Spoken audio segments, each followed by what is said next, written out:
Yang tujuannya untuk memandu kita menjadi dasar kita dalam berinteraksi kalian dengan guru selama satu semester ke depan. Kalau memang nanti ada hal-hal yang perlu kita revisi, nanti akan kita revisikan. Di tahun berikutnya acuan kita, dalam bersikap itu harus begini, dalam berlaku harus begini dalam proses pembelajaran matematika nanti selama satu semester. Untuk itu, Ibu Guru butuh saran khusus dari kalian untuk kesepakatan kelas kita di kelas 8A.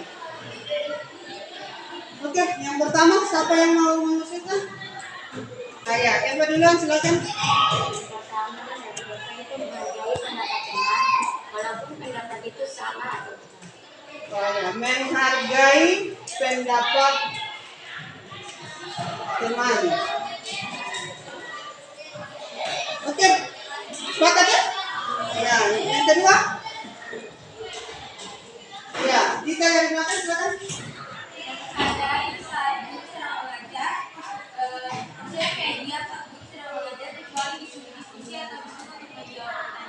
Oh, berarti menyimak. Ya. Menyimak atau ya menyimak. Menyimak dengan apa? Serius ya? Atau tidak bermain saja ya? Maksudnya lebih enak begitu. Tidak bermain saat guru sedang mengajar.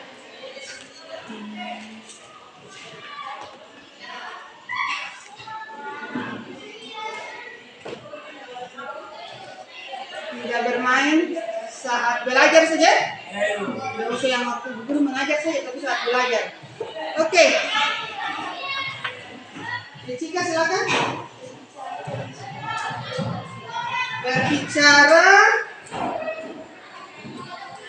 Berbicara dengan sopan pada guru atau teman. Oke, ada lagi? Yang keempat?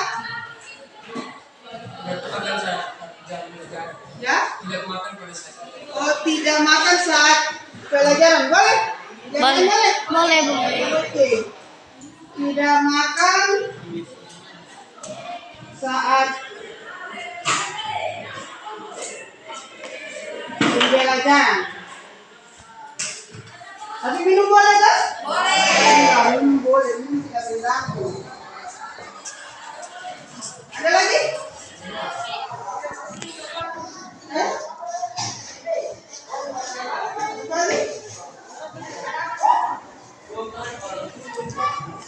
Kalau berdoa boleh tidak? Berdoa pada saat kapan? Mengawali kan? Awal dan akhir, betul. Berdoa sebelum dan sesudah? Ya. Dan sesudah pembelajaran. Ada lagi? Bisa?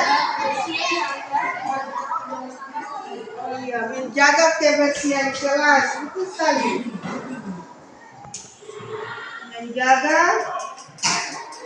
kebersihan kelas. Oke, yang ketujuh? Ya.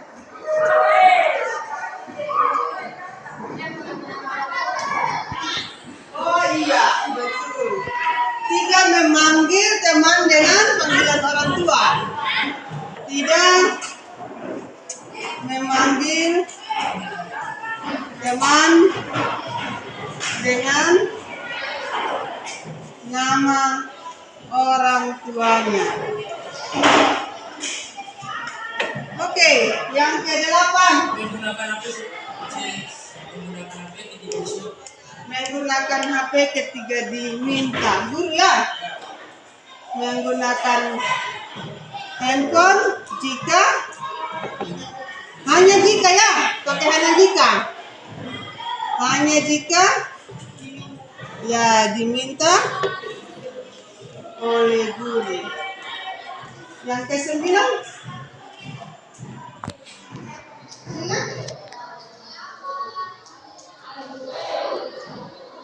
Jadi HP-nya hanya bisa digunakan kalau di kelas. Di kelas hanya bisa digunakan kalau gurunya yang mengizinkan dalam pembelajaran. Bisa tak? Oke, ada lagi? Kalau berbicara bagaimana? Sebelum berbicara? Angkat tangan tuh. Sebelum berbicara atau menyampaikan pendapat,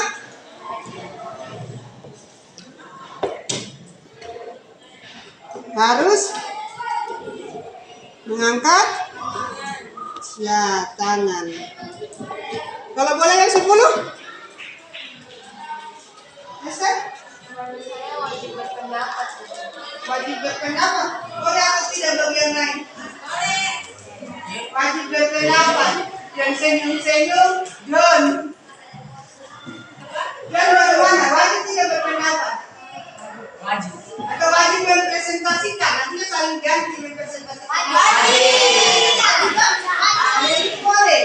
Kalau wajib berpendapat setiap hari, kasih ya nanti dua-dua. Tapi wajib mempresentasikan hasil diskusi ya, ini artinya gini, supaya ganti-ganti orang. Ganti-ganti orang. Berarti ganti-ganti, bukan ganti kelompok, ganti orang dalam kelompok setiap sesi, setiap pertemuan.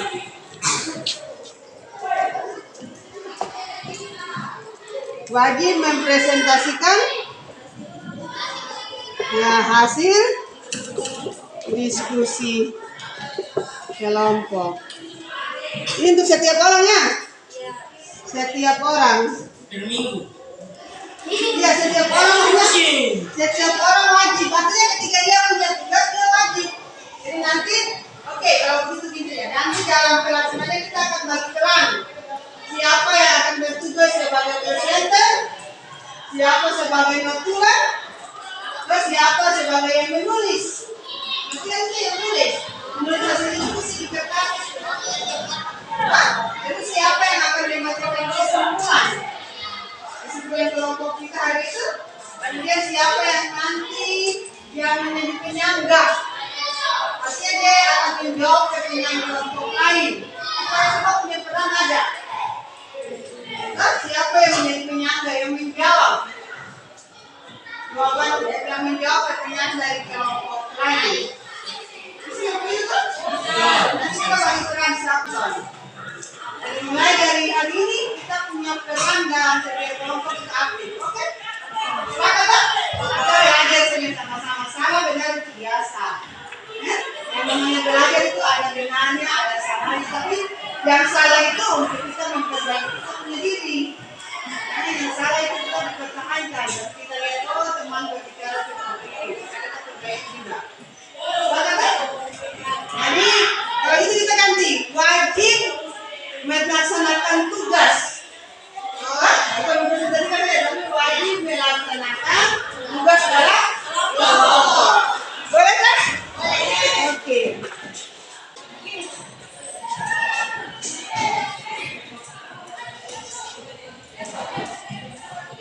Oke. Cukup atau kamu? Cukup? Oke, kalau cukup ini kesepakatan kita bersama untuk semester ini dalam pembelajaran matematika. Ya, kasih nanti kita tempelkan di kelas sebagai peringatan. Jadi guru yang buat kita tempelkan di kelas. Oke, terima kasih.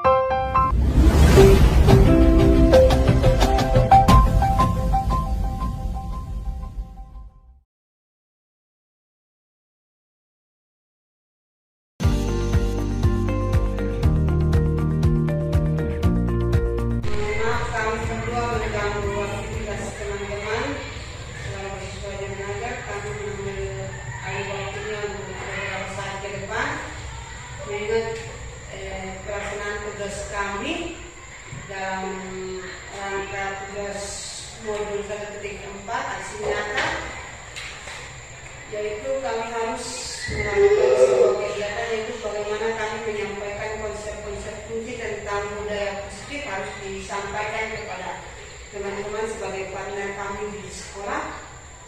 Sebenarnya ada dua, bisa melalui daring maupun luring. Tapi kalau daring kan luas, tapi kami berharap melakukannya secara luring sampai dengan bulan sehingga kita bersama-sama kedepannya melakukan sebuah kerjasama dalam mengelola SMP unggulan sehingga kedepannya lebih baik lagi. Bagaimana kita menerapkan budaya positif yang baik di sekolah ini.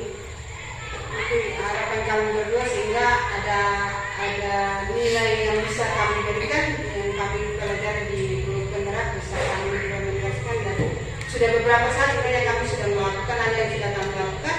Di sini kami hanya ada dalam kegiatan menceritakan praktik dan bisa bertukar pendapat, bertukar informasi dengan teman-teman bagaimana kita bisa melaksanakan budaya positif yang tanpa tanda kutip kita tidak melakukan hukuman atau memberikan sanksi atau memberikan penghargaan, tapi bagaimana kita bisa menjalankan hal-hal yang positif yang kita mulai dari diri kita dulu, kita yang ada di dalam diri sendiri sehingga kedepannya bisa memberikan warna baru, paradigma baru untuk orang di sekitar yang lebih baik.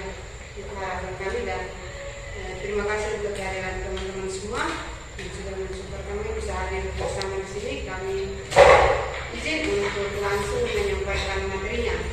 Ada hal yang perlu diskusikan bisa kita diskusikan dalam perjalanan. Di sini kami ada 7 materi dan ini kami sampaikan sebagai konsep kunci budaya positif. Saya akan mengantarkan beberapa bagian nanti dilanjutkan oleh Ibu Mani.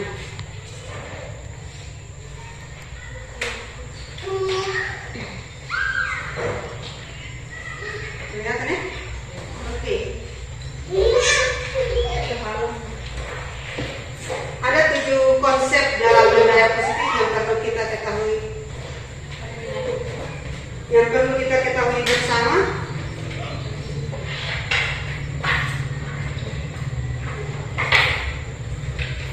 Yang pertama itu kita melakukan perubahan paradigma belajar. Jadi kalau selama ini teman-teman belajar itu bukan lagi katong yang mengajar dari masuk sampai keluar, tapi belajar itu harus memenuhi kebutuhan daripada katong siswa. Jadi katong buat perangkat itu tidak lagi melihat kita mampu mengajar bagaimana, tapi kita menganalisa kebutuhan siswa kita, apa yang dia inginkan, apa yang dia butuh. Itu yang perlu kita penuhi dalam proses belajar mengajar kita. Kemudian disiplin positif. Di sini disiplin positif ya seperti yang tadi saya gambarkan, tidak lagi disiplin itu harus menghukum, tidak lagi disiplin itu harus ada imbalan, tapi bagaimana menghadirkan motivasi dari dalam diri siswa kita sehingga dia menyadari betapa pentingnya sebuah disiplin untuk dirinya sehingga ada sebuah nilai keyakinan pada dirinya bahwa apa yang dia lakukan itu akan punya efek jangka panjang terhadap diri dia, bukan hanya karena rasa takut terhadap guru, bukan hanya karena imbalan nanti dapat nilai yang baik atau imbalan nanti dipuji, tapi itu karena kesadaran ada motivasi yang datang dari dalam diri dia bahwa oh ketika saya melakukan ini saya bisa menjadi manusia yang lebih baik sesuai dengan nilai-nilai yang kita yakini bersama.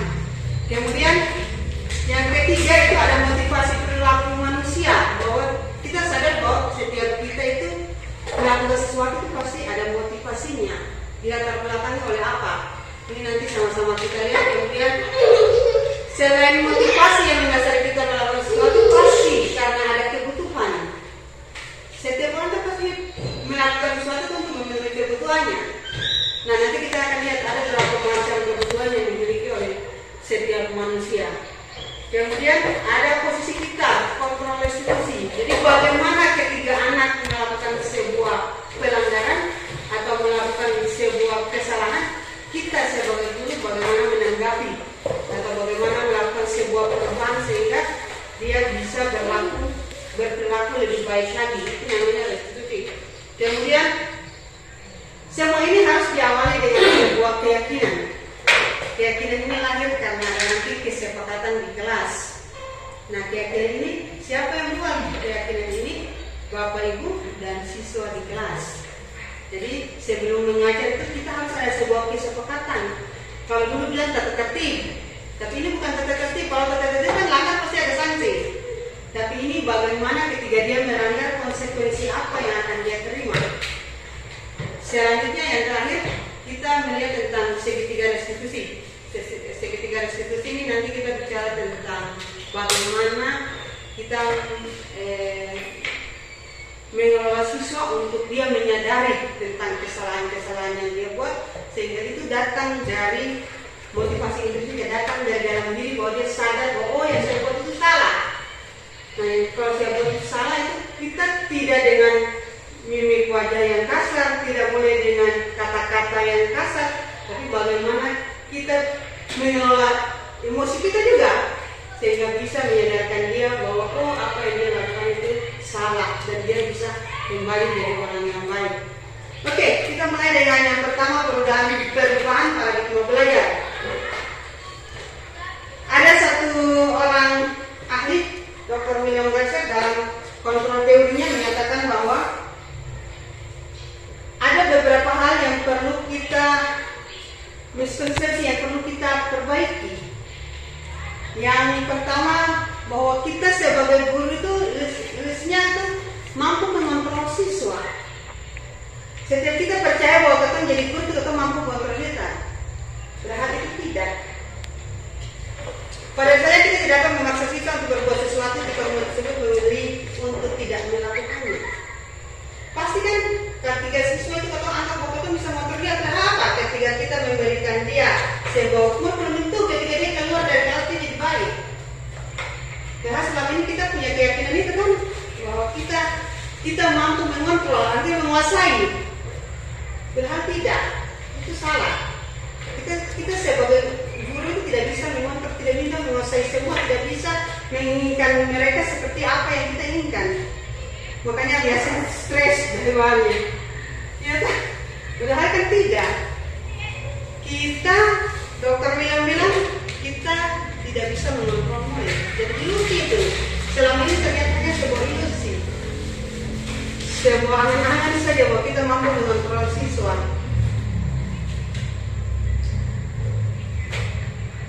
Ini bahwa telepon bilang bahwa semua perilaku memiliki tujuan, maka terhadap perilaku yang tidak disukai.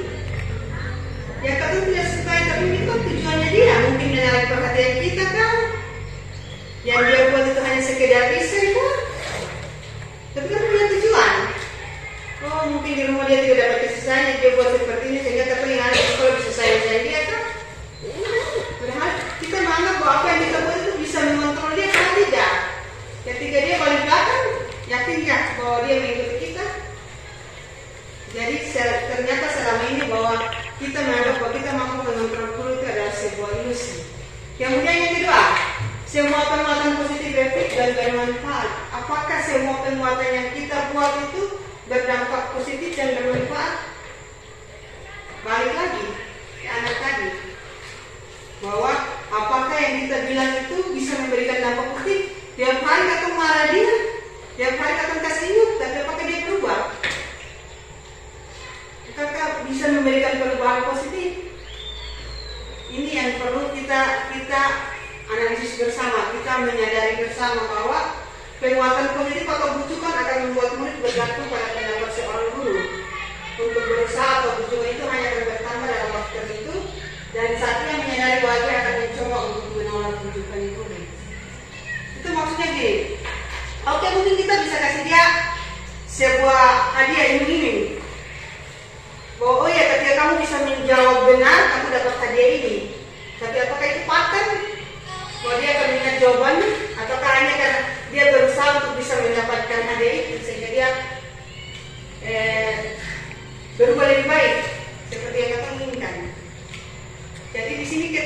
harus menyadari bahwa semua penguatan positif yang kita buat itu apakah dia efektif atau tidak, dia bermanfaat atau tidak. Itu hanya ternyata sebuah ilusi juga. Bahwa ketika kita memberikan sebuah wujudkan rayuan, nilai, kita memberikan sebuah janji, belum tentu itu bisa memberikan dampak efektif bagi dia, pengaruh baik kepada dia. Yang berikut, kritik dan membuat orang merasa bersalah dapat menguatkan karakter. Apakah ketika kita sudah marah dia bahwa dia salah, kita buat dia merasa menyadari bahwa apa yang dia buat salah, apakah itu bisa merubah karakter? Katanya itu balik lagi. Ini bisa jadi dia gagal. Ini bisa jadi membuat anak itu memperoleh identitas yang gagal. Bahwa ketika kita bisa membuat dia betul dia rasa bersalah. Apa yang dia buat itu atau bilang tuh ketika kamu buat seperti ini, kamu salah. Mungkin saat itu dia menyadari betul dia salah, tapi lama kelamaan hal itu akan menghadirkan kegagalan bagi dirinya. Itu baca situ. Dia akan merasa bersalah. Betul, kita bisa membuat dia, oh ya, hari ini kamu salah pukul sampai ini kan bisa menjadi sebuah trauma bagi dirinya. Kalau kamu masih tekan terus yang, oh kalau orang kayak orang kan kata-kata itu lebih pedis dari apa senjata tuh.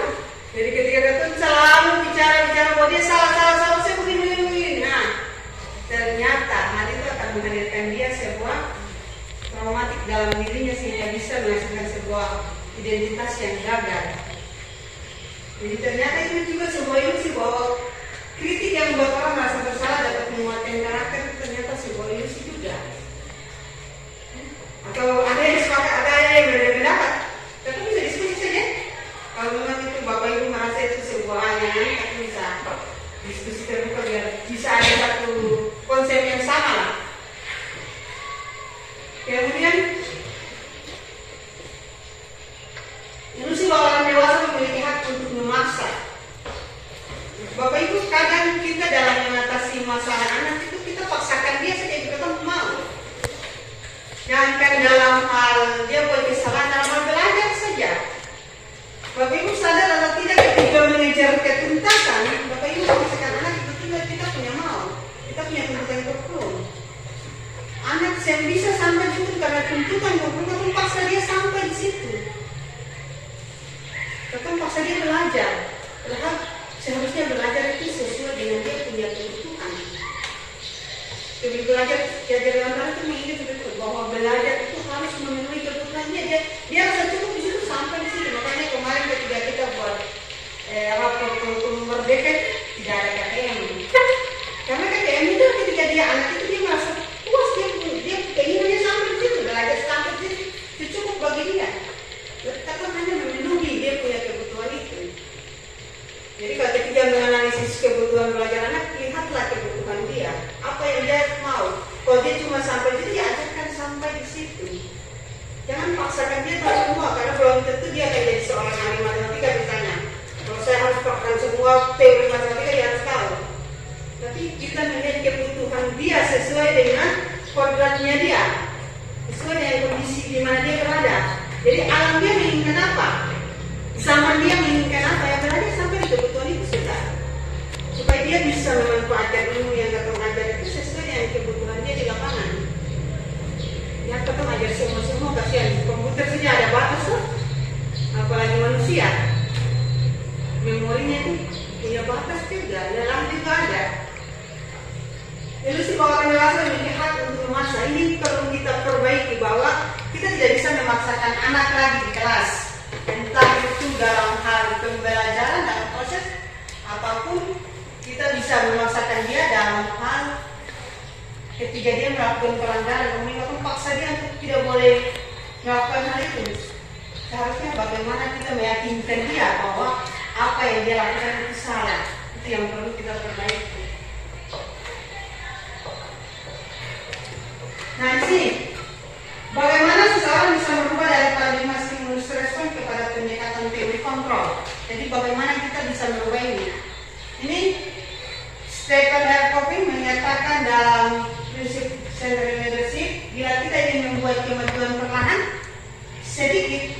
ubah sikap atau perilaku Anda.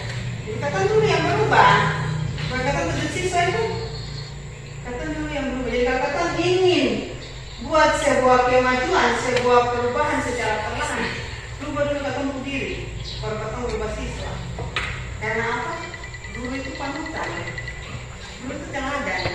Jadi kalau kata bisa rubah kata diri, karena kata bisa rubah siswa. Saya ini juga merasa ini susah. Jujur teman-teman, saya termasuk orang yang paling sering terlambat di sini. Tapi ketika saya baca ini semester lalu saya coba berubah. Pelan saya harus rubah. Bahwa ternyata ketika kita ingin merubah anak tidak boleh rubah lewat dia, tapi lewat ketemu diri dulu, diri sendiri dulu. Oh, walaupun awalnya susah datang pagi itu seperti apa, tapi kalau berubah pelan-pelan kan lama-lama jadi terbiasa juga. Jadi ketika ketemu menyinggung ke siswa, oke, dia juga mau. Ini juga kita buat di kelas. Saya dan mereka punya satu kesepakatan. Oh iya, hadir tepat waktu di kelas. Itu otomatis, ya kalau ngajar pagi harus ngajar pagi. Kalau tidak ada ibu guru melanggar perjanjian kemarin, kesepakatan. Kau kan tahu, karena itu memang kesepakatan dan itu berlaku untuk orang saja, katanya juga sebagai orang yang mengajar. Jadi seperti yang dibilang Steven, kita ingin membuat kemajuan perlahan sedikit, ubahlah sikap atau perilaku kita dulu. Namun bila ingin memberikan cara-cara utama kita, maka kita perlu membuat kerangka acuan kita. Nanti acuan kita di sini apa? Dan nanti kita harus ubah visi kita dulu di sekolah. So, acuan kita kan visi itu, kita mau mencapai apapun di sebelumnya kan visi-visi kita. Jadi kita ubah untuk ini. Nah ini kita harus ubah paradigma yang ada di sini dulu. Kita ubah dulu paradigma pandangan kita dulu. Jadi kalau sebelumnya teman-teman kita berpandangan bahwa siswa itu harus menerima saja apa yang kita ajarkan, harus ubah dulu itu. Bahwa sekarang kita mengajar adalah memenuhi siswa kebutuhan, bukan lagi tuntutan kurikulum seperti ini lalu kita harus paksakan dia tahu. Saya awalnya berpikir begini, tapi karena kebetulan sekolah kita ini siswanya itu dibagi berdasarkan kognitifnya anak, ternyata sebenarnya mudah. Ketika itu memenuhi kognitif, kita mengajar ikut kognitif yang ada di dalam saja. Jadi kalau dia hanya sampai segitu, kita sampai segitu sudah. Kalau dia bahkan butuh lebih, kita harus memenuhi yang lebihnya. Tapi kalau dia kurang-kurang sampai sini, itu sudah. Yang penting sesuai dengan kodratnya dia. Kodrat alam dan kodrat zaman. Artinya sesuai dengan kebutuhan lingkungan dia berada dan zamannya dia. Jangan sampai zaman sampai ke sini kita masih pakai papan tulis saja. Ayo sekali-sekali kita bisa berdiri dengan fokus di depan supaya dia bisa menyenangkan teknologi itu dari gurunya. Jangan dikenal dari HP-nya saja. Oke, di sini ada stimulus respon. Kita bisa melihat bahwa realita kebutuhan kita sama, ternyata tidak. Kalau kita memang sekolah itu semua orang punya kebutuhan sama. Ternyata tidak. Bahwa secara dari kontrol realitanya kebutuhan kita berbeda. Setiap orang ke sekolah, dengan mereka ke sekolah, setiap anak ke sekolah itu punya kebutuhan berbeda. Yang ingin dia penuhi berbeda.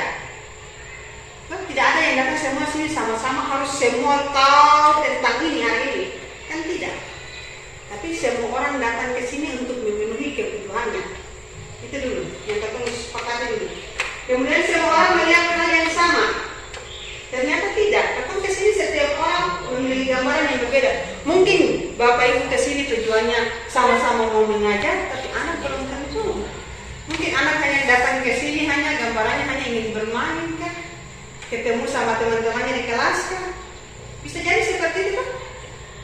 Jadi semua orang ternyata memiliki gambaran yang berbeda, sudut pandang yang berbeda untuk hadir ke sini. Selanjutnya, kita mencoba mengubah orang agar dapat berpandangan sama dengan kita.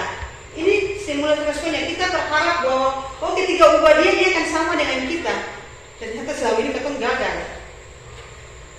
Mungkin dia akan sama dengan kita di dalam ruangan itu sudah. Tapi pas keluar, makanya jangan kecewa ketika ngajar hari ini, besok tanya lain-lain. Itu jawaban. Karena pas ngajar kan kita berharap dia sama dengan kita. Tapi ketika besok tanya balik, apakah dia sama? Kan tidak, kita tidak akan ketemu itu. Jadi cobalah, kita harus bisa memahami pandangan orang lain tentang dunia.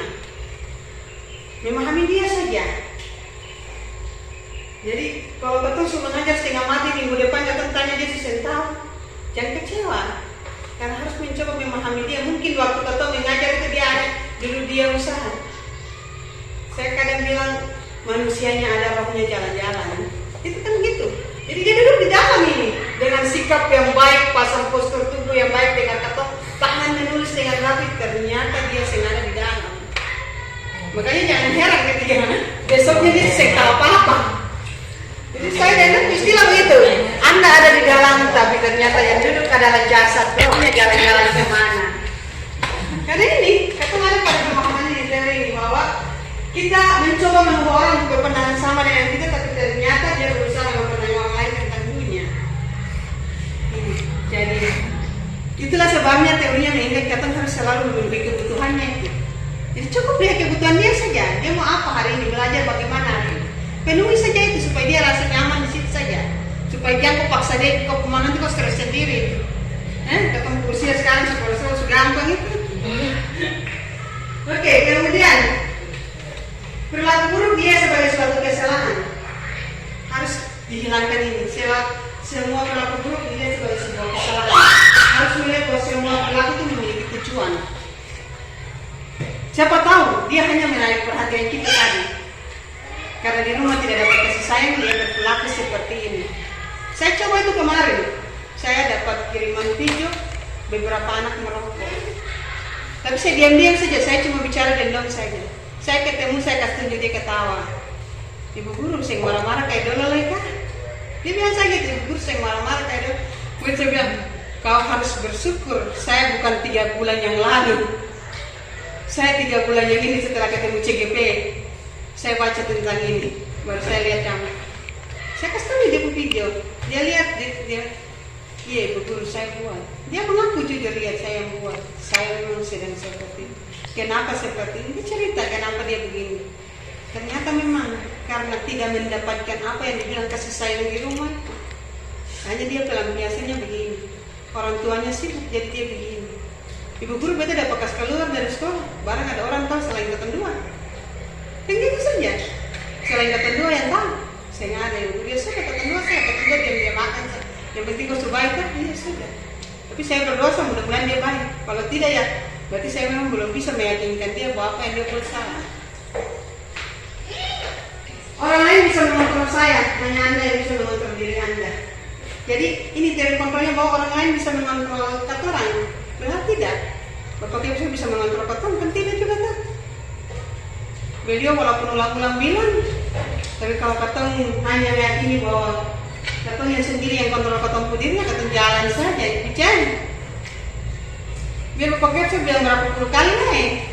Tapi kan ketong meyakini bahwa ketong hanya mampu mengontrol ketong pudir, bukan beliau. Itu seperti itulah kata orang, bahwa ternyata teori kontrolnya lebih benar.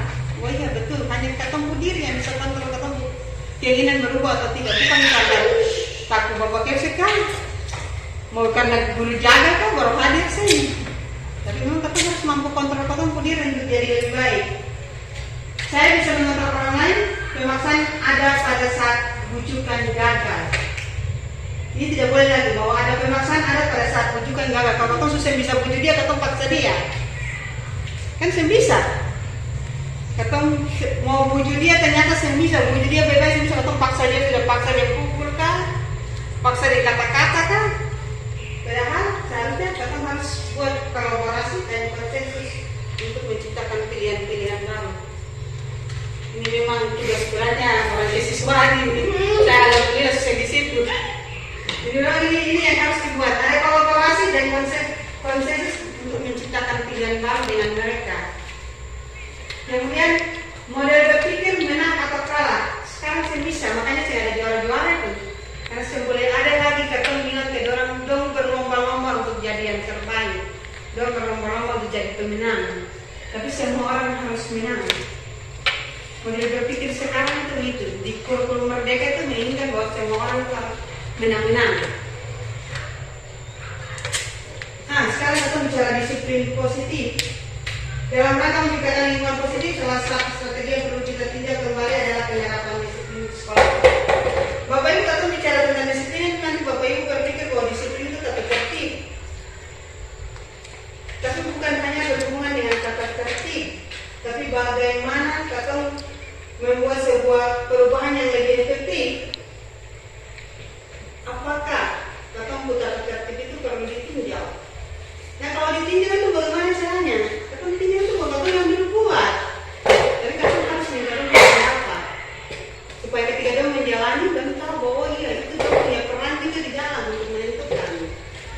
misalnya kan tidak boleh begini, tidak boleh begini, sadar bahwa itu adalah sebuah kesepakatan, bukan sebuah aturan.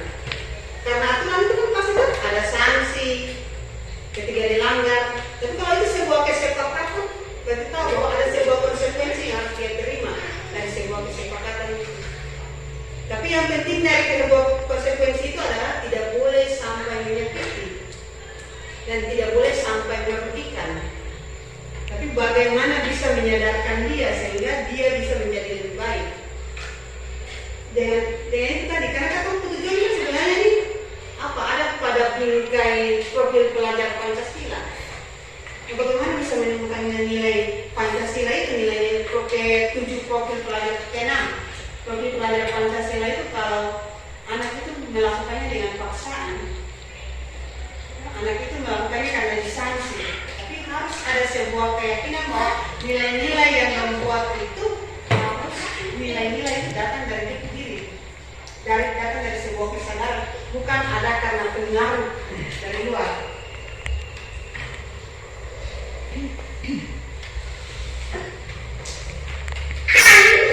Jadi disiplin itu tidak harus dengan ketidaknyamanan, tapi kita harus ada karena sebuah harga, kemudian ada karena sebuah tujuan. Tujuannya tadi itu membentuk siswa itu sehingga menjadi memiliki profil pelajar Pancasila itu yang beriman, bertakwa, berakhlak mulia, kemudian apa lagi? Ini mandiri, bernegara krisir, bergerakan global, bergotong royong dan kreatif. Jadi makna disiplin ini apa? Ya jalan antara dan bisa menyatakan bahwa disiplin sebagai bentuk kontrol diri, yaitu belajar untuk kontrol diri agar dapat mencapai suatu tujuan mulia. Jadi kata belajar untuk kontrol diri bukan disiplin itu kata datang tertib, bukan, tapi disiplin sesungguhnya itu kata bisa mengontrol kata diri sehingga kata bisa ada pada nilai-nilai yang benar, nilai-nilai yang kata yakini bahwa itu benar. Jadi kan kayak teman itu kalau itu sebuah data tertib kata takut akan sanksi. Kalau itu sebuah penghargaan kata datang dan nanti TDP apa? Itu kan masih berarti masih dalam, bukanlah sebuah kata disiplin, bukan disiplin yang sesungguhnya, tapi kata dipaksa untuk disiplin. Jadi disiplin yang positif sesungguhnya tidak. Sebagai bentuk kontrol itu belajar untuk mengontrol diri kita, untuk meyakini sebuah nilai-nilai yang benar itu seperti apa. Untuk kita mencapai yang tadi tujuan mulia kita, memang kalau memang tujuan mulia kita yang ketemu mengajar dengan benar, ya sudah datang tepat waktu mengajar, kemudian ketemu berproses sesuai dengan apa yang ketemu lancar di RPP, ketemu menilai sesuai dengan apa yang membuat. Yang menilai, oh iya barang ini betul keponakan jadi kan, alhamdulillah dapat sing ketemu itu di sini. Jadi tujuan kita sebagai pendidik itu adalah menciptakan anak yang memiliki disiplin diri sehingga mereka bisa berperilaku dengan mengacu pada nilai-nilai kebajikan, universal dan memiliki motivasi intrinsik, bukan intrinsik. Jadi yang tadi dia melakukan semua itu atas sebuah kesadaran yang datang dari diri, bukan karena kata orang gurunya yang paksa, bukan karena ini sebuah penghargaan atau sebuah hukuman, tapi itu datang karena dia sadar bahwa betapa pentingnya dia datang di sekolah tepat waktu. Karena kalau dia terlambat berarti saya dapat materi tertentu, saya dapat kegiatan tertentu di pagi hari misalnya. Yang ketiga tentang budaya positif adalah motivasi berperilaku manusia. Ini kita bicara tentang teori motivasi perilaku manusia. Ada motivasi itu kan ada dua, motivasi eksternal dan motivasi internal. Kalau yang berhubungan dengan motivasi berarti pasti eksternal, datang dari luar. Nah di sini, yang pertama itu untuk menghindari ketidaknyamanan atau hukuman. Apa yang akan terjadi apabila saya tidak melakukannya? Ini yang terjadi. Ketemu selalu begitu. Motivasi ini yang kita katakan bahwa kalau saya tidak hadir apa yang terjadi? Pasti kepset marah. Itu tadi kata motivasi hadir lebih cepat datang tepat waktu karena itu. Itu hanya dipengaruhi oleh motivasi eksternal.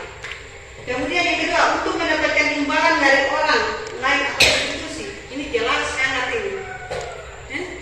Motivasi internal eksternalnya datang karena ada yang iming-iming kalau datang tepat waktu bisa dapat PPK kan? PPP kan? Seperti itu. Ini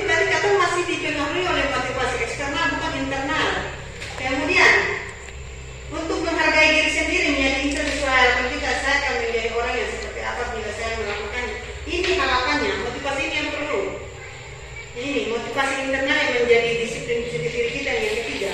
Untuk menghargai diri sendiri dulu. Kalau kau bisa menghargai kau sendiri, artinya gini. Kalau kau datang tepat waktu kan paling tidak. Kalau saya ada pemarah tuh berarti kau orang besar ini. Kau guru. Kan? Paling tidak kalau kau sudah datang tepat waktu berarti kau sudah menghargai kau sendiri untuk tidak mempermalukan kau sendiri di orang lain. Kemudian saya akan menjadi orang yang seperti apa biasa melakukan ini. Kata di kalau aku sudah datang ke kau sudah kemarin, daripada tiba-tiba untuk tanya di depan anak, atau kayak kemarin yang pengawas datang tanya kata dia sing ada. Tapi kau sendiri sebenarnya membuat kau diri ini tidak berharga, tidak bisa dihargai. Jadi harus motivasi untuk bisa mendisiplinkan diri itu datang dari kau diri. Yang betul bahwa merubah orang lain itu harus merubah diri sendiri dulu.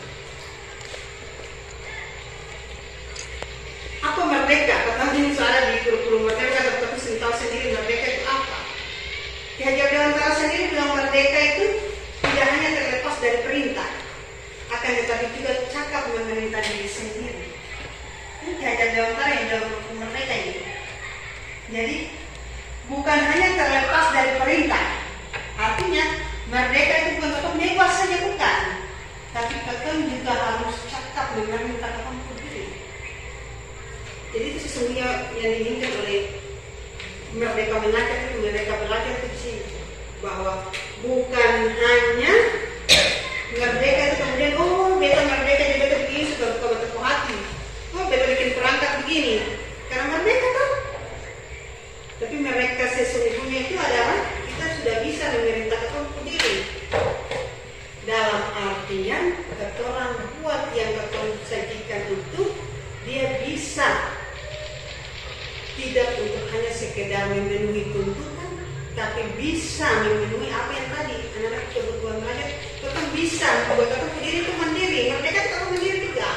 Guru itu mandiri, berusaha sendiri, bergerak sendiri. Tapi bergeraknya untuk apa? Untuk bisa membuat dirinya layak menjadi kebutuhan siswanya. Di sini ada perbedaan antara hukuman dan konsekuensi. Kenapa di sini? Karena kalau sebelumnya kita kalau anak buat segala sesuatu, tapi kita harus perhubungan hukuman. Di sini kita lihat kalau hukuman itu sesuatu yang menyakitkan harus terjadi, dan konsekuensi sesuatu yang harus terjadi. Jadi saya minta tadi ketika dia buat kesalahan, konsekuensinya kan tidak harus kita pukul dia. Misalnya dia pukul orang, kemudian kita pukul dia, sama kan? Bagaimana kalau dia balik pukul ketemu? Kan pukul cukup, berarti itu pukul aja. Berarti kata dia baru pas pukul dia, jadi pukul kok. Dan satu pukul. Kan kalau dan di sini, katakan buat sesuatu itu harus terjadi. Jadi ketika dia sudah dapat pukul, kata harus kasih pengertian. Ketika dia memukul orang, kita harus kasih pengertian bahwa apa yang dia buat harus bisa menyadarkan dia dan jangan lupa. Oh iya, apa yang dia buat ini salah. Karena itu konsekuensi ketika dia buat seperti ini akibatnya akan tidak seperti apa. Kemudian membuat anak sakit fisik maupun hati untuk jangka waktu yang lama itu hukuman. Dia akan ingat selamanya di mulutnya dulu pukul beta itu. Dia akan ingat selamanya. Coba tanya anak yang sudah tamat dari sini 10 tahun yang lalu, apa kata dia tentang saya? Pasti dia ingat saja orang yang pukul yang pukul beta dulu itu salah sedikit apalah. Ya kan? Dan itu karena apa yang dia ingat hanya adalah ketika saya menyakiti fisiknya, kata-katanya, kata-kata yang keluar itu lebih pedis, kecil. Kemudian membuat anak merasa tidak nyaman dalam jangka waktu yang pendek. Jadi kata harus bisa buat bahwa konsekuensi ketika dia melakukan kesalahan itu dia harus merasakan ketidaknyamanan. Artinya dia merasa bersalah, hanya dalam jangka waktu pendek, jangan sampai jadi sebuah trauma. Dia menyadari bahwa oh iya apa yang kita buat itu salah. Itu harus ada pada saat itu sehingga dia bisa berubah. Tapi kalau yang kau buat itu sehingga menyakiti dia dan dia mengingat sebagai sesuatu yang lama, berarti tadi itu akan membuat dia tuh terbebani secara mental. Kemudian paksaan, itu tidak bisa lagi memaksa. Hukuman itu dalam bentuk paksaan, tapi harus dalam bentuk stimulus tanggapan. Dan selanjutnya bisa baca sendiri tuh. Oke. Yang keempat, ada 5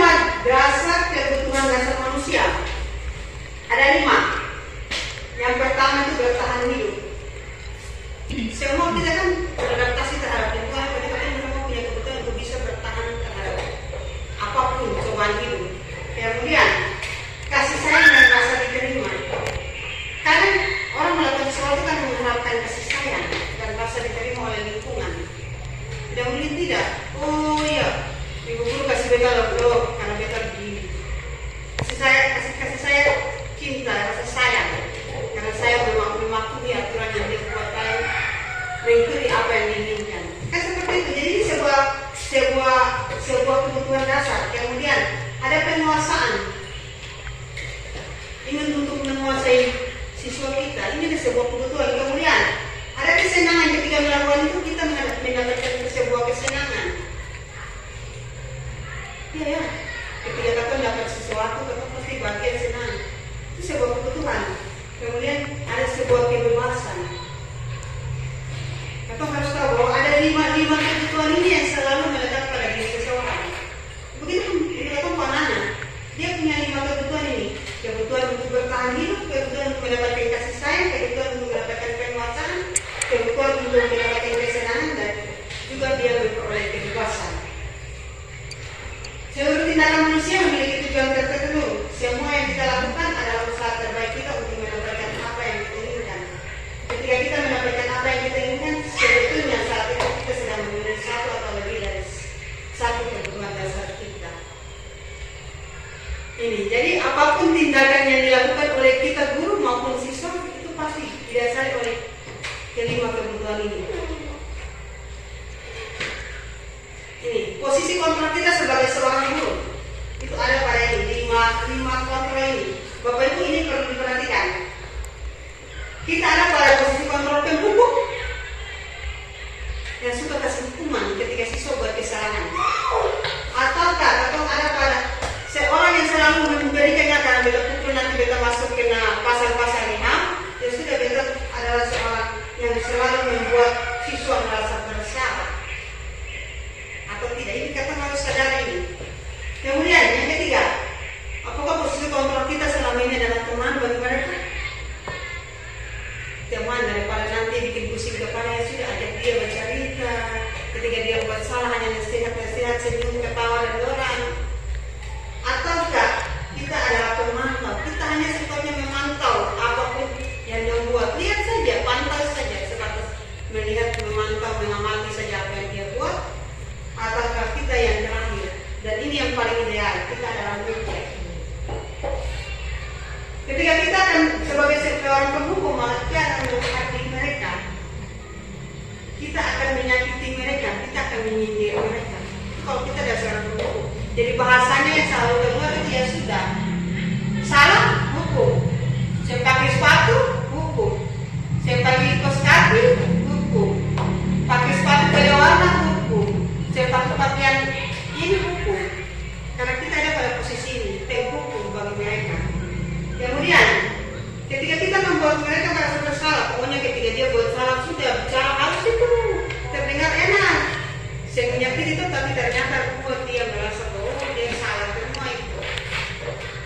Bahasanya halus, tapi ternyata itu meninggalkan sebuah trauma bagi dia.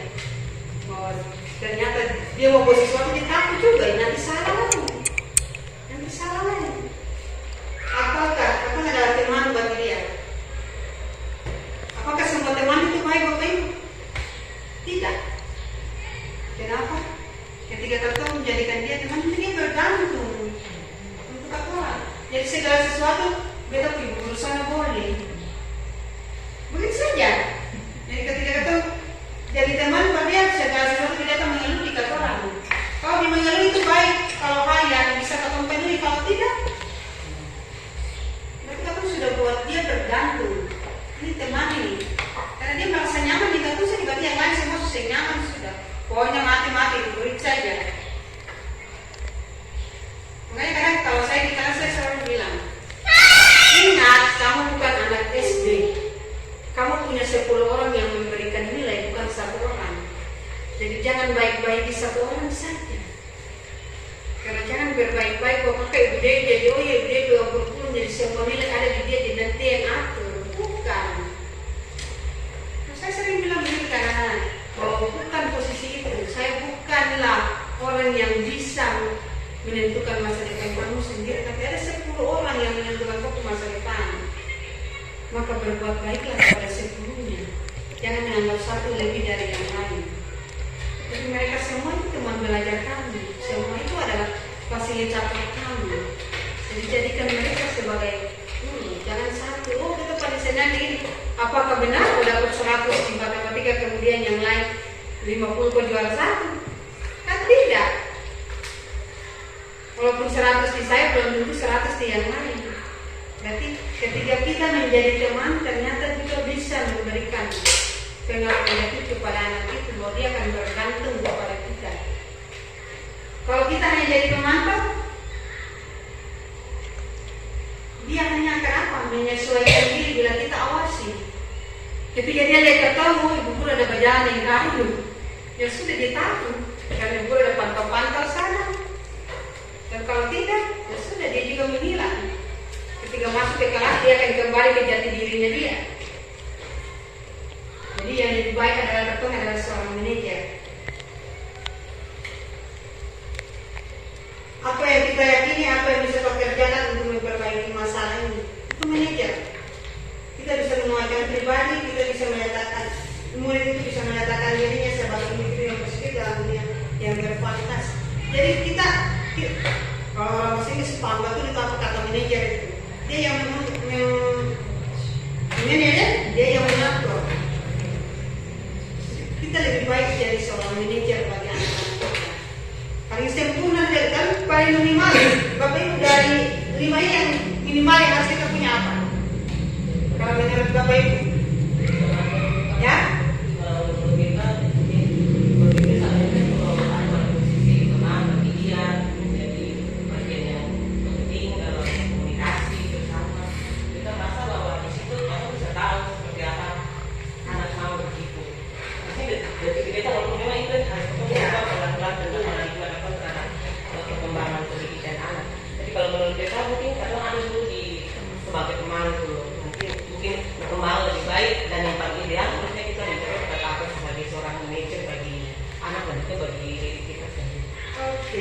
Jadi di situ ya, Bapak Ibu, kata posisi paling terendah yang harus kita miliki adalah teman. Nah, paling tidak kita ada di sini. Jangan lagi kita ada di hukum atau membuat mereka merasa bersalah. Jangan ada pada posisi ini.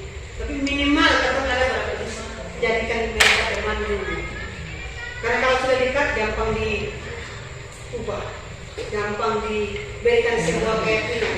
Tapi kalau semakin jauh, ketika kita ketemu hukuman terus dia mengatakan cuma jajan saja. Kalau hukum dia apakah bisa berubah dia jadi baik? Percaya? Tidak tuh. Saya analis ini ketika saya baca ini saya analis 10 tahun kemarin. Betul. Saya anak yang tamat-tamat ini saya sudah banyak cerita dengan orang. Kalau bertanya lewat chat, betul orang punya anggapan terhadap saya itu sangat negatif. Anda ingat saya cuma mengajar saya yang bagus. Tapi kalau mau bilang tentang karakter saya orang yang paling keras, itu ingat itu tentang itu. Tapi apakah merubah mereka jadi lebih baik? Tidak. Kalau begitu sudah. Dari dulu dari nanti begitu sudah. Sampai sekarang itu begitu sudah. Jadi kamu ternyata tidak bisa bahwa orang itu kita pun mau. Kita bicara pandang. Tapi itu kamu bisa jadikan dia teman dulu. Kemudian setelah jadi teman kamu pantau dia punya perubahan. Barulah kamu bisa menjadi manajer bagi dia. Itu lebih baik. Mungkin kamu belum sempurna sampai ke tingkat manajer, tapi paling tidak jadi teman dulu untuk dia. Ternyata jadi teman untuk dia tuh bisa memberikan hal-hal positif. Ini tadi teman yang netral lah. Jangan sampai teman yang selalu mengikuti semua yang dia mau. Kan tidak baik juga kalau berteman seperti itu. Tapi kamu teman untuk bisa menjadikan dia orang yang lebih baik. Oke, dari mereka. Oke, terima kasih Ibu. Barangkali mungkin kita sedikit saja, tapi semoga bisa dimengerti. Mohon maaf kalau ada kesalahan. Ini terkait dengan segitiga restitusi. Nah, tadi ambil contoh seperti HD. Ketika siswa kita semangat mengajar terus mengambil pelan-pelan saja HP-nya dan taruh di meja guru, kemudian proses belajar tetap berjalan. Nanti setelah itu baru menangani masalahnya. Tapi kalau menurut dia ada sebagian, ada satu tinggal tidak semua siswa, tapi ada sebagian siswa atau 1-2 orang itu punya cara belajar. Mungkin saja seperti begini, saya ambil contoh. Kadang dulu jelaskan ada siswa yang cuma dia gambar-gambar di kertas, atau dia gambar dulu punya rupa dalam kertas. Lalu ketika kita tanya siswa tersebut, pasti dia menjawab lebih dari siswa yang serius menerima pelajaran dari guru. Nah, kalau ketika itu kebetulan mereka dalam kelas, gitu. Seandainya kalau belum perlu untuk pakai HP, bagaimana kalau saat belum belajar mau perlu pakai HP, itu kebutuhan siswa. Kalau ketemu anak pelan-pelan, kalau belum punya tiba-tiba belum punya pikiran terhambat, kita ambil contoh saya juga kadang siswa yang tidak pakai HP, tapi kamu bisa coret-coret juga punya nama di dalam kertas pekerjaan atau buku saja. Ketika tanya kan tahu semua. Mungkin saja kamu belajar melalui pendengaran kan.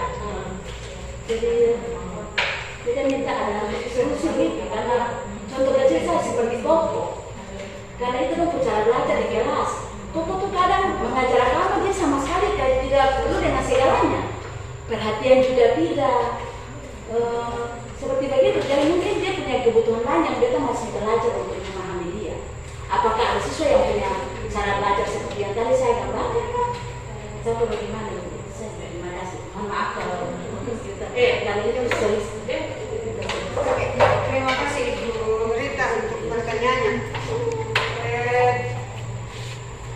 Makanya tadi dari awal dikatakan bahwa untuk melaksanakan sebuah proses pembelajaran itu kita harus tahu kebutuhan siswa kita.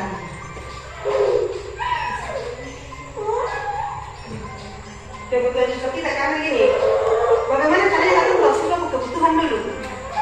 Kita harus buat yang namanya diagnostik. Yang mungkin kalau buat di awal itu bisa kalau seperti kita yang di SMP bisa dilakukan oleh guru mata pelajaran itu sendiri atau oleh siswa kalau secara umum. Jadi dia menganalisis kebutuhan.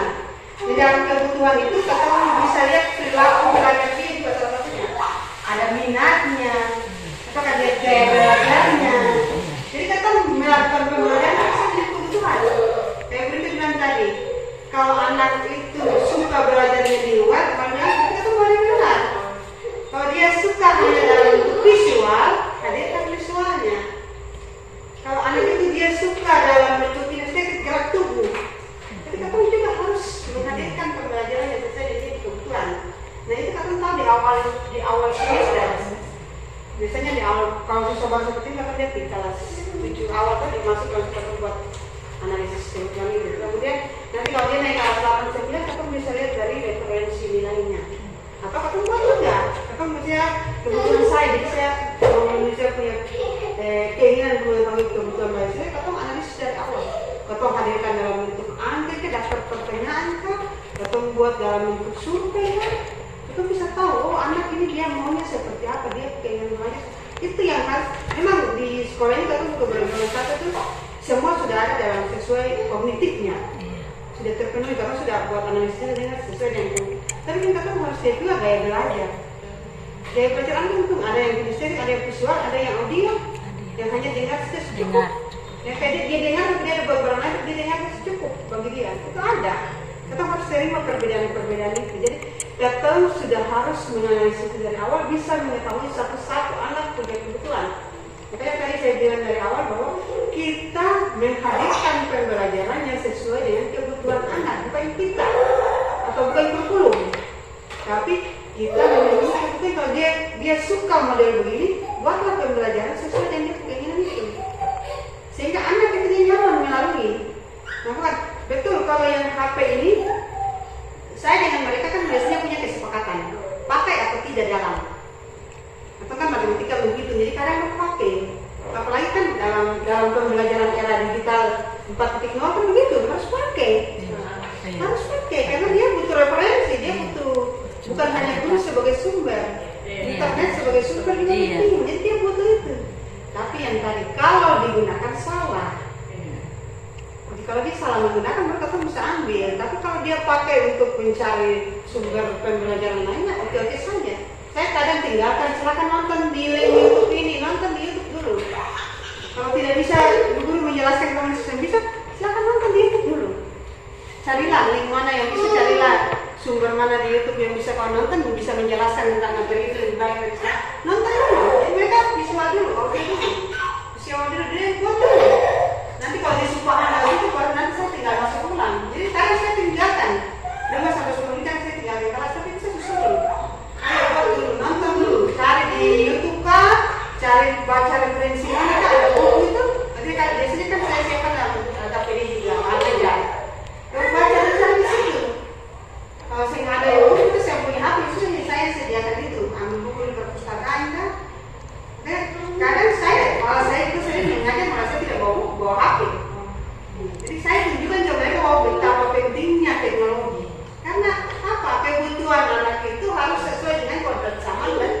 kodrat alam.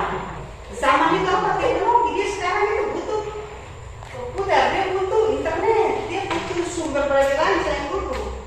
Makanya saya bilang sama mereka, jangan percaya saya 100%.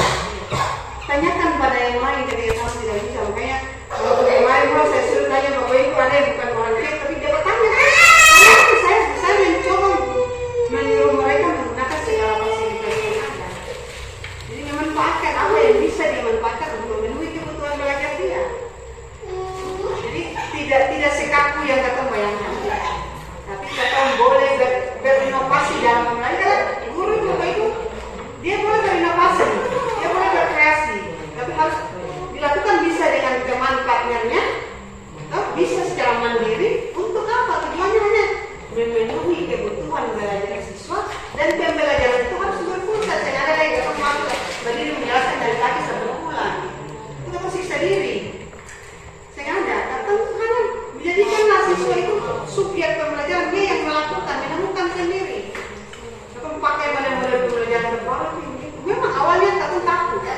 Saya selalu tidak mencoba itu di kelas tujuan. Kenapa? Saya analisis kebutuhan awal waktu awal. Ternyata kelasnya beragam. Tentu Mas Surga bicara bagaimana kalau saya yang ada diam-diam saja. Hanya saya dengan mereka baru menawarinya kemarin semester ini.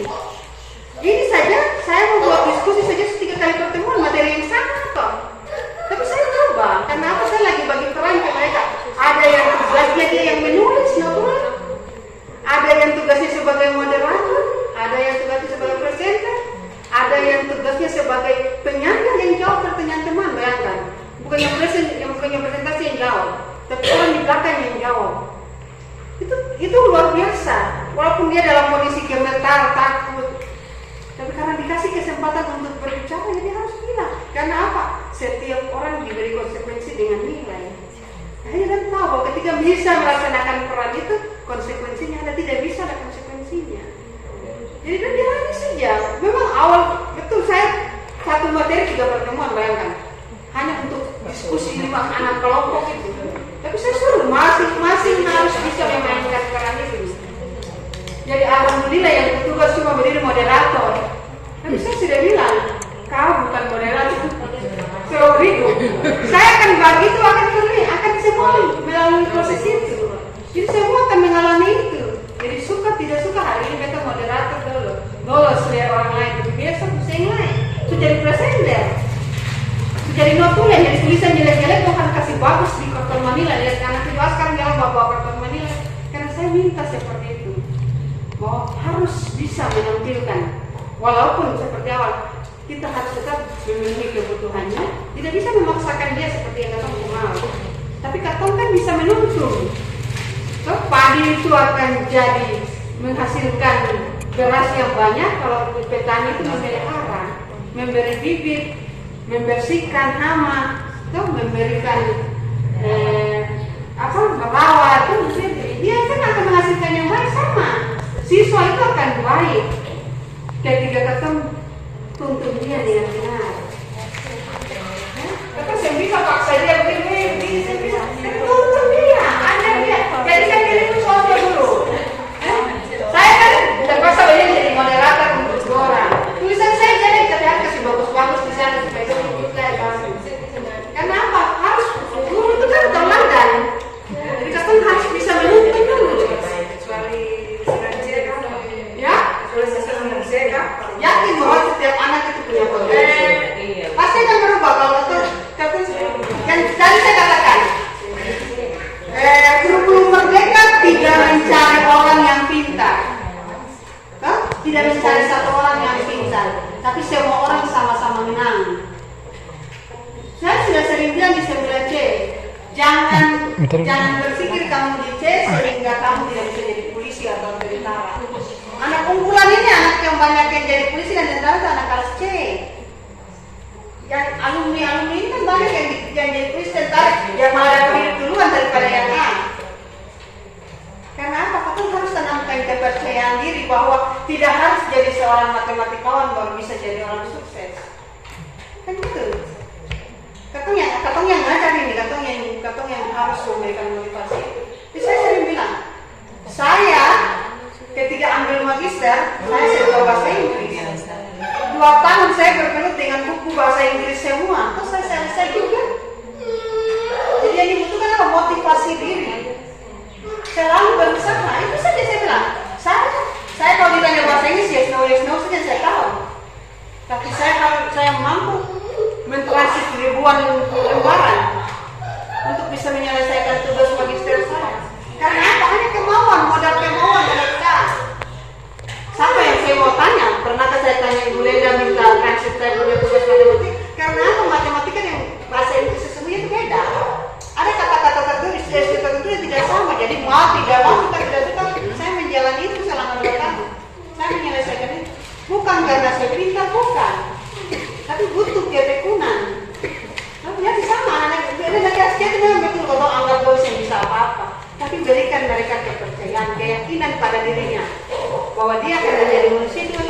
Tidak semua orang pintar itu yang jadi presiden, tidak semua orang hebat itu dia adalah anak kelas 10. Tidak. Kok kamu Ibu Susi saja sentahan SMP? Karena dia ada sebuah keyakinan pada diri mereka bahwa yang penting dia punya tadi kebutuhan dia, kata penulis saja cukup. Kalau dia belajar matematika cuma dia perlu tahu perkalian sampai 5, ya cukup sudah sampai 5. Yang paksa dia sampai 10 lain. Yang penting dia bisa manfaatkan 1 kali 5 itu untuk memenuhi kebutuhan. Tapi kalau kau paksa dia sampai sekali-kali 100 yang pernah dipakai, kebutuhan lingkungan tidak benar diinginkan itu, apa gunanya ilmu yang kau ajarin itu? Jadi penulis saja di kebutuhan. Makanya harus ada analisis awal yang itu supaya apa tahu dia kebutuhan sampai di mana, materi cuma sampai segini. Bukan berarti kata slow saja tidak. Kata lebih baik memberikan lebih, tapi lebih afdol kalau itu dia punya kebutuhan terpenuhi. Bisa begitu mereka? Oke. Kasih. Iya, saya minta maaf sama sih. Iya, memang sekarang ini dalam sudut diri tentang anak itu ya.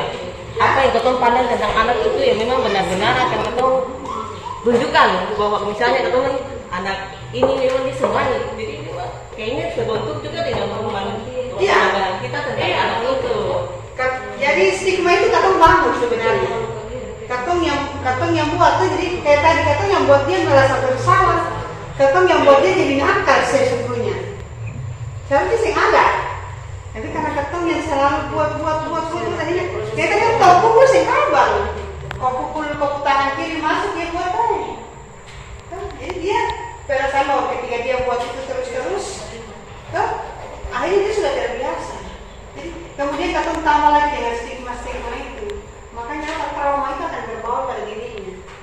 Sehingga dia akan menjadi seperti itu terus karena dia dari dulu sudah beta begitu. Terus bikin metode ini lingkungan sudah membentuk dia seperti itu.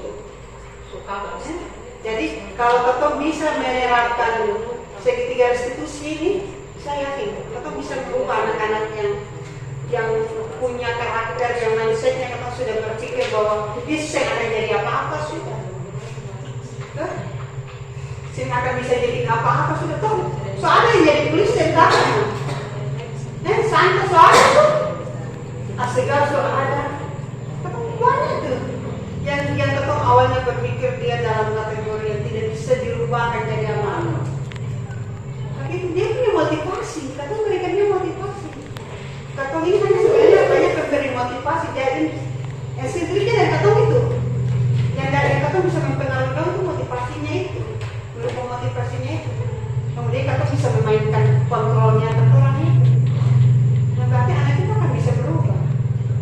Memang sulit, siapa bilang mudah, tapi memang harus berproses. Kalau bukan sekarang, kapan lagi? Kakak harus berproses untuk bisa. Tapi lihat seperti tadi dari awal, berubahlah dari diri kakak. Saya bilang berubah dari kakak ke diri dulu. Baru kakak berubah ke anak-anak kita. Karena kalau kakak sudah berubah, mereka akan lihat. Kalau kakak sudah bisa berubah, maka kakak akan bisa merubah lusunya.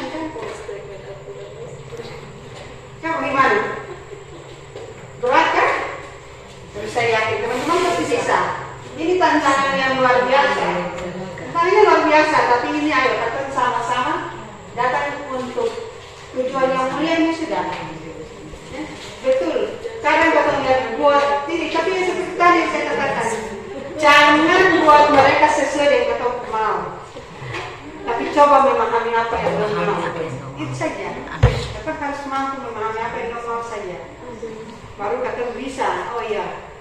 Misalnya kan semua orang punya jalan hidup, tapi kalau ketemu ada untuk dalam proses untuk mempengaruhi, berikanlah pengaruh yang baik. Istilahnya apa ya? Gajah mati meninggalkan gading, manusia mati meninggalkan nama, budi baik. Nah, sudah. Ayo, sebagai guru tetap ada pada jalur itulah. Jangan lagi meninggalkan kesan bahwa ya ingat ibu guru ini hanya ingat nonton Jawa, ingat ibu guru ini hanya ingat tampilan, ingat ibu guru ini hanya ingat kata-kata ini bisa. Kan sebaiknya ketemu menghindari itu semua. Atau mari ada pada step yang benar, ketemu ada pada jalur yang benar sehingga kita bisa membentuk anak-anak ini juga. Memang tantangan luar biasa. Saya sudah lihat ketika mereka 2 tahun di rumah, kemudian tiba-tiba datang langsung SMP kelas 1, tiba-tiba langsung naik SMP kelas 3, tanpa ketemu antar dari bawah, hanya ketemu di layar, bahkan ada yang sebenarnya ketemu muka. Tapi kamu punya tujuan saja itu bisa membentuk orang itu saja. Bukan lagi yang dikejar kognitif sekarang, tapi yang dikejar itu bagaimana sama-sama tadi menang tuh, bukan satu yang menang, tapi sama-sama menang. Yang paling tidak kakak menang di karakter saudara. Karakter itu tidak dinilai lagi berdasarkan bulan itu ada karena dia punya prestasi akademik yang luar biasa lagi. Jadi ketemu, bulan tetap ada pada prestasi akademik, tapi ketemu bisa punya tantangan terbesar sekarang itu di abad ini ya sudah ada pada merubah karakter anak Maluku Tenggara. Itu saja. Kita punya 200 sekian anak yang ada di sini, kita harus mampu merubah itu karakter itu. Dengan tadi, kita merubah diri sendiri saja dulu. Ketika jam mengajar, jangan kemudian datang panggilan. Kita sendiri saja. Terubah dulu yang pelan-pelan yang mengajar satu-satu seperti itu dulu. Yang kemudian datang di kaki dulu, ketemu pintu lagi dulu. Baru ketemu pikir, dan ketemu sendiri saja dulu. Siap dulu baru mengajar. Jangan sampai di sana baru dulu buka-buka lembaran. Nanti ketemu siap itu bagaimana mau memenuhi doa kalau ketemu sendiri saja tidak terpenuhi. Bagaimana mau memenuhi doa punya kebutuhan kalau ketemu sendiri saja belum isi bensin. Generasi bergerak kalau ada bensinnya ini, kalau saya ada bensin atau mau bergerak kan pasti kacau balau di dalam. Makanya kata kemarin dalam kesempatan ini saya betul ketika ikut grup penggerak saya belajar satu hal yang baru ini. Ini materi yang luar biasa karena dia merubah atau punya mindset selama ini bahwa ketemu penguasa siswa hilang. Dan mau begini semua ternyata atau fungsi kontrol yang selalu ketemu ini sudah yang paling benar. Ternyata kalau ketemu dulu keadaan-keadaan ketemu dulu analisis renungkan diri sendiri selama ini ketemu salah. Betul ada juga yang ketemu mau, tapi coba tanya dari 100 orang pasti yang punya itu ketemu mau hanya 5 orang, yang lain itu ikut di jalan sendiri-sendiri. Jadi cobalah ketemu dalam tugas dan tanggung jawab ini, mari ketemu hadir sebagai manajer saja untuk orang.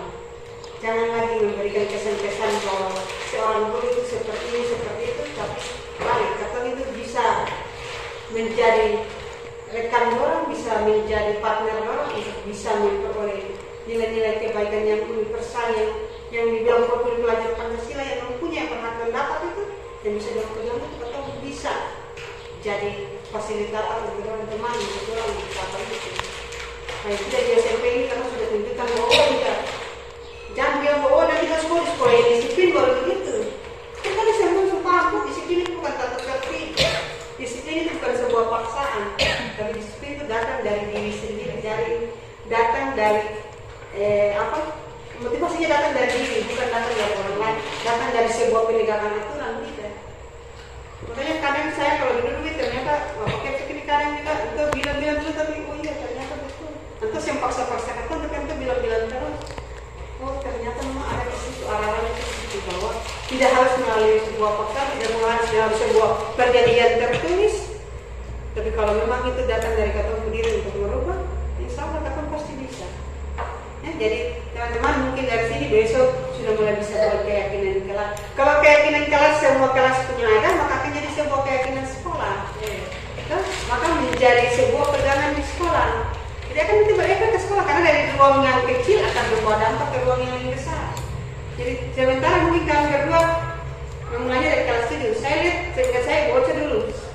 Waktu kelas 8 dulu beliau pernah buat. Kelas 8. Ya sekarang mereka kelas 8. Jadi memang kelas 8 itu ketika kita bilang sudah mudah. Terutama kelas 8A. Kalau kita bilang begitu kayak mereka sudah paham. Tapi kita lihat di kelas 7 ketika dibilang yang awalnya pusing-pusing atur gaul sekarang sudah bisa. Ketika sudah ada kesepakatan belum tahu, oh iya harus patuhi ini, saling menghargai, tidak boleh berbicara sebelum diberi kesempatan berbicara. Tidak boleh tertawa ketika teman itu dia salah, harus support. Bayangkan Agung yang biasa gede-gede orang langsung bilang, ayo penggawa kamu keren. Kan dia tahu kalau ketika dia bilang dia mengejek penggawa, dia sadar bahwa tadi ada keyakinan yang dia buat bahwa tidak boleh saling mengejek. Berarti dia ayo penggawa kamu keren, ayo semangat pasti bisa. Ya penggawa lah permukaan balik ketawa-ketawa lagi. Karena sudah tahu bahwa ada konsekuensi yang dia terima ketika dia tidak memenuhi apa yang telah dalam kesepakatan. Saya punya dengan mereka bahkan ada yang 15 poin. Pokoknya apa saja dia bilang, yang penting itu jadi sebuah kesepakatan. Dari sebuah kesepakatan itu akan melahirkan nilai-nilai yang melahirkan keyakinan. Jadi dong sepakat dulu, baru nanti yakin bahwa itu nilai yang benar yang harus kamu pegang. Jadi kesepakatan itu kan pasti nanti ada yang bisa jalan terus, ada yang tidak. Tapi kalau sudah menjadi sebuah nilai kebenaran, pasti akan menjadi sebuah keyakinan. Oh iya, kalau buat seperti ini boleh, yang ini tidak boleh. Karena apa? Ada konsekuensinya. Tapi konsekuensi tidak harus hukuman. Kan? Kalau ketemu ini ya gurunya, seperti itu saja. Kalau kasih nilai tidak, kalau mungkin anaknya, kalau mungkin dia punya jiwa masih jiwa belajar, pasti dia tahu betapa pentingnya sebuah nilai. Tapi kalau tidak ya sudah diingatkan saja. Tapi itu, ketemu harus mampu berperan sebagai seorang manajer yang baik untuk orang. Tidak bisa lagi yang dulu pakai hukuman-hukuman itu tadi, pasti ada efek, ada sesuatu yang mengingat tentang ketemu. Lebih baik meninggalkan hal yang baik ya. Dan pada nanti udah ingat dengan ketemu cukup menghafal ketemu betul. Tapi hal yang semacam saya mengingat. Terus yang pernah ingat kata-kata ngajar dong ilmu banyak-banyak ini. Ya kan? Sekarang kan 3 tahun itu ada kali 30 bab yang datang aja. Lu saya ingat itu. Sudah ingat kata 1 kali dan film sudah ingat. Coba, berarti ini Katong harus kembali menjadi seorang guru yang bisa merubah mindsetnya Katong sendiri dulu, bahwa jangan memaksakan orang untuk Katong mau, tapi penuhi kebutuhan orang. Kemudian yang kedua, biarkanlah orang bertumbuh dengan kesadaran sendiri. Jangan ada paksaan. Berikan motivasi saja, berikan dorongan saja, berikan kekuatan saja. Pasti dia akan berubah. Memang susah, karena ada anak tertentu pasti akan jadi tantangan, tapi itulah dinamisnya hidup. Kalau tidak ada tantangan, kata kalau cuma begini-begini saja, ya sudah, kata bukan manusia yang sempurna, kata bukan yang malaikat. Supaya tidak ada dosa, tidak ada tantangan, tidak. Tapi kata kan manusia biasa, pasti ada tantangan. Tapi itu harus dijalani dengan tadi. Jangan marah-marah lah, ini seumur susah yang boleh marah-marah ini.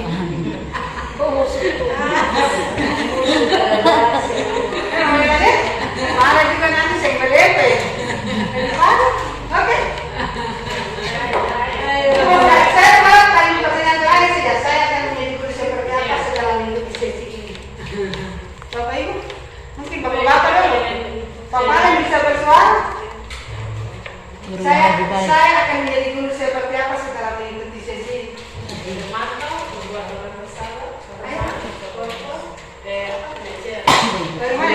Menjadi guru manajer dan manajer yang baik. Silakan Bu Nina. Saya akan menjadi guru seperti apa setelah mengikuti sesi ini. Ya, saya akan berusaha menjadi yang paling terakhir, yaitu menjadi manajer. Mungkin selama ini saya baru seperti teman, tapi kadang juga sebagai penghukum. Kemarin ada studi dengan Ibu Neda dan Ibu Puan ini, saya memberi hukuman kepada siswa karena setiap kali masuk dia selalu mengganggu, selalu mencari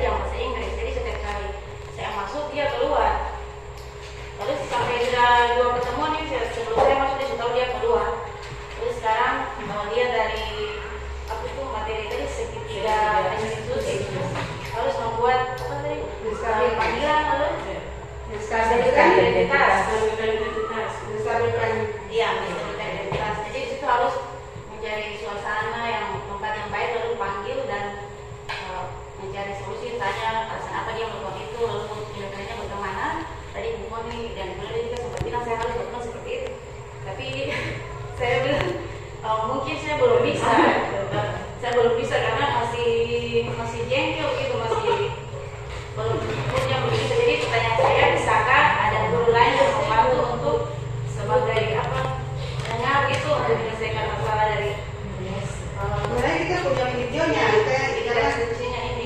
saya punya video ada beberapa. Kemarin saya sempat buat video waktu sebelum libur dengan anak-anak tentang masalah seperti itu. Jadi yang seperti tadi, kata orang kalau memang ibu minat bisa berarti harus kembali diambil oleh siswa. Ya, itu harus bisa mengajak orang mengakui sendiri alasannya kenapa membuat itu. Terus menceritakan sendiri apa Saya penyebabnya. berharap dia datang, tapi dia tidak datang. Iya, karena Dia dia tahu saya yang mana, tapi saya tidak dia mau. belum punya kesadaran kan? Kesadaran itu belum ada. Iya. Jadi ini bisa kan kita di sekolah ini bukan hanya guru mata pelajaran. Di SMP itu kan wali kelas ada, guru bentar ada. Tapi mereka di sini kan punya sementara diambil oleh kesiswaan. Kalau wali kesiswaan ambil itu, kalau wali kelas ambil itu. Jadi orang bisa pakai segi restitusi. Jadi kata panggil orang datang, tapi jangan langsung tanya kenapa kok buat begitu, tidak. Tanya dulu, kayak tadi di mana dia kan, kata orang harus mengorek, tanya alasan kenapa dia dapat panggil. Disentau, coba kau ingat kemarin kau dapat apa di sini. Kita kan harus mengarahkan dia ke situ, tapi harus dia sendiri punya kesadaran untuk mengakui bahwa dia ada salah buat ini. Nanti dari kesadaran itu kembali ke yang dia sudah, kalau sudah tahu memvalidasi dia kesalahan, berarti dia akan menemukan sendiri saya salah begini. Karena saya tuh buat ini. Berarti kita harus mengarahkan dia sendiri, bukan untuk buat dia merasa bersalah, bukan. Nah, itu beda untuk kita buat dia merasa bersalah, tapi kita menyadarkan dia. Kalau kita buat dia merasa bersalah, berarti sampai ke luar kita tetap dia buat dia tertuduh. Kau terdakwa di dalam ruangan. Tapi kalau kita buat dia sehingga dia menyadari bahwa apa yang dia buat itu salah, melanggar norma-norma, minimal norma-norma umum saja. Kalau memang kita belum buat kesepakatan, minimal dia tahu bahwa apa yang dia buat itu tidak sesuai dengan nilai-nilai yang dapat diyakini dalam bermasyarakat. Nah, pasti kan dia tahu bahwa oh ya beta buat begini, kita guru, beta sudah pantas. Nah jadi dengan begitu kita bilang arahkan dia sampai dan dia harus minta maaf. Kan dari minta maaf itu dia akan tahu dia sadar bahwa dia kesalahan. Dan nanti kita arahkan dia. Pokoknya pertanyaan yang kata buat jangan langsung tuduh dia salah.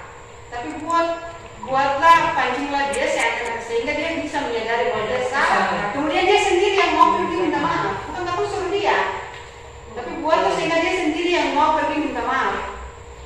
Beta salah itu, beta pergi minta maaf. Nah sendiri yang pergi ke sana menyatakan oh iya beta harus minta maaf kayak guru. Yang begitu kan kalau sampai dia sudah buat begitu percaya bahwa nanti oh iya kesadaran itu akan ada. Kalau kita kasih keluar dia seperti itu berarti sama yang kita menghilangkan dia kebutuhan sendiri. Jadi segala kebutuhan yang kita penuhi dia datangin di luar. Jadi kata susah bisa memenuhi yang memenuhi kebutuhan dia datangin di luar. Nanti lama-lama dia suka bahasa Inggris gara-gara begitu.